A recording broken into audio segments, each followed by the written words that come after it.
বাসাতে স্বর্ণ আছিল, পরে 50,000 টাকা ছিল, এটা নিছে। এটা রাত কয়টার দিকে তুমি খেয়াল করতে পারছো যে তোমাদের বাসায় চুরি হয়েছে? ভাই আমি ফজর টাইমে নামাজ পড়তে হচ্ছি, পরে আমি কাজে যাবো, সেই সময় দেখে আঙ্গ টিন কাটা, পরে আমি চিকুর দিছি, পরে দেখা গেছে যে চুরি হয়েছে। হ্যালো, আসসালামু আলাইকুম এভরিওয়ান। কি অবস্থা সবার? আশা করি সবাই ভালো আছেন। আলহামদুলিল্লাহ আমিও ভালো আছি। আমার সাথে দেখতে পাচ্ছেন আপনারা ছোট ভাই মাহিমকে। ওদের বাসায় গতকাল রাত্রে চুরি হয়েছে। তো ওইটার বিষয়ে ওর কাছ থেকে শুনবো এবং ওদের বাসায় গিয়ে দেখবো কিভাবে কি হয়েছে, আপনারা দেখতে পারবেন। তো কিছুদিন যাবত মানে কয়েক মাস যাবত আমাদের এলাকায় প্রচুর চুরি হইতেছে, এটা আমরা সবাই জানি এলাকাবাসী। তো ওর কাছ থেকে আমরা শুনি। মাহিম, কি অবস্থা, কেমন আছো?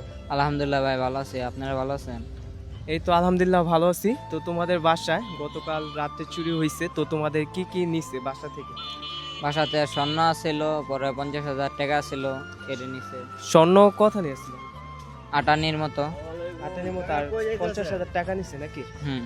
এটা রাত কয়টার দিকে তুমি খেয়াল করতে পারছো যে তোমাদের বাসায় চুরি হয়েছে? ভাই আমি ফজর টাইমে নামাজ পড়তে হচ্ছি, পরে আমি কাজে যাবো, সেই সময় দেখে আঙ্গ টিন কাটা, পরে আমি চিকুর দিছি, পরে দেখা গেছে যে চুরি হয়েছে।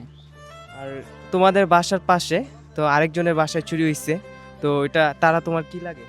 আমার চাস্তো ভাই। তো এক রাত্রে কয়টা চুরি হয়েছে তোমাদের বাসার এদিকে? 2টা চুরি হয়েছে একসাথে। তো তার কি কি লোকসান হয়েছে আর কি, তার বাসা থেকে কি কি নিছে? তার বাসায় স্বর্ণ নিছে আর 10,000 টাকা নিছে। তো মাহিমের কাছ থেকে আমরা কথা শুনতে পারলাম। এখন ওদের বাসায় যাব এবং আপনাদেরকে বিস্তারিত দেখাবো। এবং কয়েক মাস যাবত আমাদের এলাকায় অনেক পরিমাণে চুরি হইতেছে বলার বাহিরে। তো প্রথম অবস্থায় আপনার চুরি হতে হচ্ছে মটর এবং আপনার হাঁস মুরগি যা ছিল এগুলা নিত, এখন মূলত ঘরের ভিতরে চুরি হয়েছে। তো এটাই আজকে আপনাদেরকে দেখানোর চেষ্টা করব মাহিমদের বাসায় গিয়ে। তো চলেন আমার সাথে, আপনারা দেখতে পারবেন। প্রথম চুরিটা হচ্ছে আপনার এই যে রুবেল ভাইদের বাসায়। এইখানে প্রথম যেই ঘরে চুরি হয়েছে এটা হচ্ছে সেই ঘর।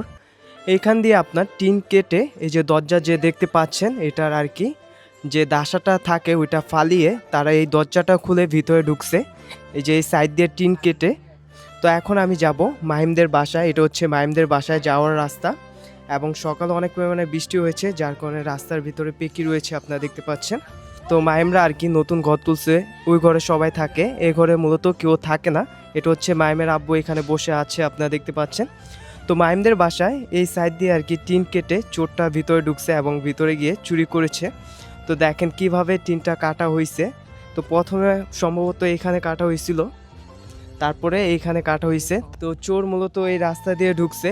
এখানে দরজা আছে, এই দরজাটা লাগানো ছিল, যার কারণে এখান দিয়ে যেতে পারেনি, সেই জন্য চোর এই যে এইখান দিয়ে গিয়েছে। এখান দিয়ে গিয়ে তারপর হচ্ছে আপনার এখান দিয়ে আসছে। প্রথম এই জায়গায় আর কি চোর টিন কাটছে, তো এখানে খাত ছিল যার কারণে ভিতরে ঢুকতে পারে নাই। তারপরে চোর এখানে টিনটা কাটছে, এখান দিয়ে ঢুকে ভিতরে গিয়ে চুরি করেছে। আপনার এই ঘরে রাত্রে কেউ থাকে না, তারা নতুন ঘর তুলেছে, ওই ঘরে সবাই থাকে। তো এইভাবে আর কি চোরটা চুরি করে এখান থেকে যা জিনিসপত্র ছিল তাদের কাছ থেকে নিয়ে গিয়েছে।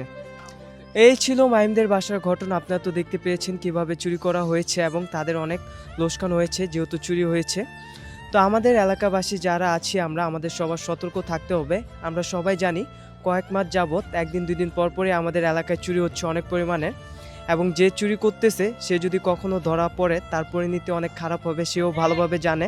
সামনে শীত আসতেছে, আমরা সবাই জানি শীতের সময় অনেক পরিমাণে চুরি হয়। আমরা সবাই সতর্ক থাকার চেষ্টা করব এবং আমরা সবাই চেষ্টা করব রাত্রে জেগে থাকার, যাতে আমরা চোর ধরতে পারি। আজকের ভিডিওটা এই পর্যন্তই ছিল। যদি ভালো লাগে অবশ্যই শেয়ার করে দিবেন, অন্যদের দেখার সুযোগ করে দিবেন। সবাই ভালো থাকবেন, সুস্থ থাকবেন। ইনশাল্লাহ আপনাদের সাথে নতুন কোনো ভিডিওতে দেখা হবে। আল্লাহ হাফেজ।